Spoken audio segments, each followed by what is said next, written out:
Magandang araw mga kababayan at mga kapwa Pilipino sa buong Pilipinas at sa buong sanlibutan, lalo na po ang ating mga kababayang OFW sa ibayong dagat. Pagpalain po kayong lahat ng dakilang Ama sa araw na ito habang kayo ay nanonood sa aking video message na ito. Ang tanong po ay bakit ninyo kailangang iboto sa Mayo 12 si Pastor Apollo C. Quiboloy? Boto po ninyo sapagkat gusto ko pong kayo ay makaranas ng isang bansa na malaya sa korupsyon at malaya sa mga opisyal na nang-aabuso ng kanilang kapangyarihan at autoridad na ipinagkaloob sa kanila. At aasahan po ninyo ang aking pangakong ito. Hindi po ako pwedeng kainin ng sistema, ng politika. Ako po'y narito para ayusin natin ang Pilipinas at ito'y ipalakad sa tamang daan ng pamamahala. Kaya maasahan po ninyo ang aking pangakong ito na hindi magbabago. Hindi ako tumakbo para sa pera, hindi ako tumakbo para sa pabor, hindi po ako tumakbo para sa ambisyon. Ako po'y naririto, ipinagkaloob ng Diyos ang pagkakataong ito na hindi ko inaasahan sapagkat may plano ang ating dakilang Ama sa pag-ibig sa inyo na ituwid natin at ayusin natin ang bansang Pilipinas. Tulad ng sinabi ng isang pamosong Indian actor, may ugali kang questionin ang lahat ng bagay. Kapag namimili ka ng grocery, kino-question mo ang mga binibili mo. Purong harina ba ito? May halo bang bato ang bigas?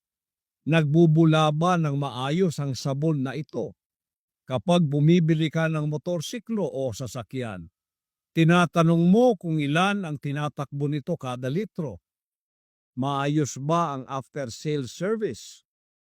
Kahit ballpen lang ang bibilhin mo, ang dami mo pa ring tanong.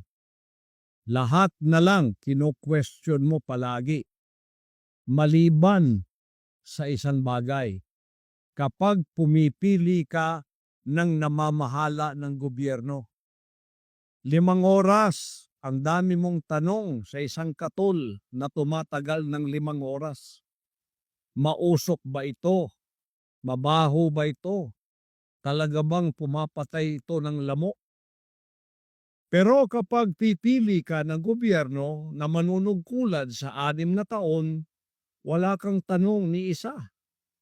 Kaya nananawagan ako, questionin mo ang pipiliin mo. Huwag bumoto dahil sa takot, dahil sa pagdududa, dahil sa perang ibinayad sa iyo, o dahil sa relihiyon, lahi o komunidad.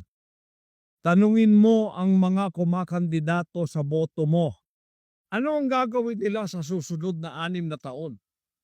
Paano ang edukasyon ng mga anak ko? Paano nila ako matutulungan makahanap ng trabaho? Kapag magkasakit ako, ano ang mangyayari sa pamilya ko?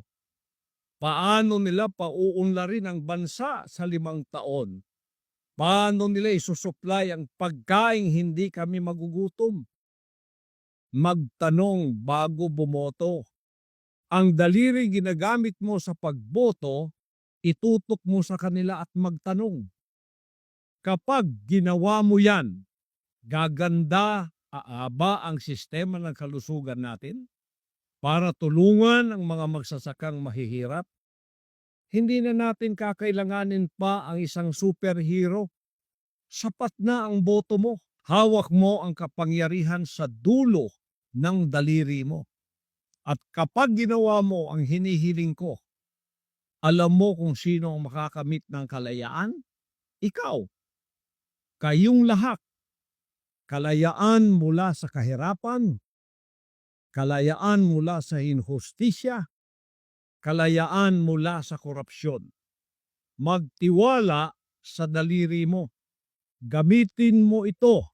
Ito ang kapangyarihan mong pumili ng isang bansang malaya, ay isang bansang pwede mong may pagmalaki at bansa na pwedeng magkaroon ka ng kapayapaan.